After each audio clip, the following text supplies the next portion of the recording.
அப்பான்னு யாரு கூப்பிட்டது? யாரு அப்பா எங்களுக்கு? நீங்க அப்பா யாருக்கு அப்பான்னு இருக்குல்ல, நீங்க அப்பாதான். அண்ணா யுனிவர்சிட்டியில 8 மணிக்கு போய் பாலியல் தொந்தரவு செஞ்சால யானசேகரன், அந்த யானசேகரனுக்கு நீங்க அப்பா. தமிழ்நாடு முழுக்க டாஸ்மாக திறந்து 24 மணி நேரம் சரக்கு ஓட்டக்கூடிய அந்த பார் உரிமையாளருக்கு நீங்க அப்பா. கேரளாவில இருந்து கோழிக்கடவை கான்ட்ராக்ட் எடுத்து தமிழ்நாட்டில் கொட்டக்கூடிய திமுகவுடைய ஒன்றிய செயலாளருக்கு நீங்க அப்பா. தமிழ்நாடு முழுக்க கனிம வளத்தை கொள்ளையடிக்கக்கூடிய அந்த கனிம வள கொள்ளையர்களுக்கு நீங்க அப்பா.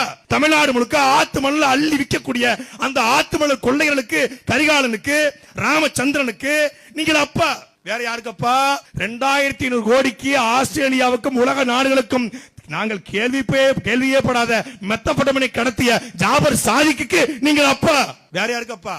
ஊழல் செய்யக்கூடிய, லஞ்சம் வாங்கக்கூடிய, லஞ்சம் வாங்கி தரேன்னு சொல்லி வேலை வாங்கி தரேன்னு சொல்லி லஞ்சம் வாங்கிய செந்தில் பாலாஜிக்கு நீங்கள் அப்பாவா இருக்கலாம். 5000 கோடிகளுக்கு மேல அமலாக்கத்துறை ஏமாற்றிய பொன்முடிக்கு நீங்கள் அப்பாவா இருக்கலாம். இல்ல பொன்முடி மகனுக்கு அப்பாவா இருக்கலாம். இந்தி திணிப்பு நாடகம் போட்டு சிபிஎஸ்இ பள்ளிக்கூடத்துல இந்திய திணிச்சு சன்சைன் ஸ்கூலு, எஸ்ஏ அகாடமி அப்படின்னு இந்தி பள்ளிக்கூடம் நடத்தக்கூடிய செந்தாமரைக்கு நீங்கள் அப்பாவா இருக்கலாம். யாருக்காகவோ சென்னையில கார் ரேஸ் நடத்திய, அது கார் ஓட்டுநருக்காக, யாருக்காகவோ கார் ரேஸ் நடத்திய உதவி ஸ்டாலினுக்கு நீங்கள் அப்பா. எங்களுக்கு எப்படி அப்பா?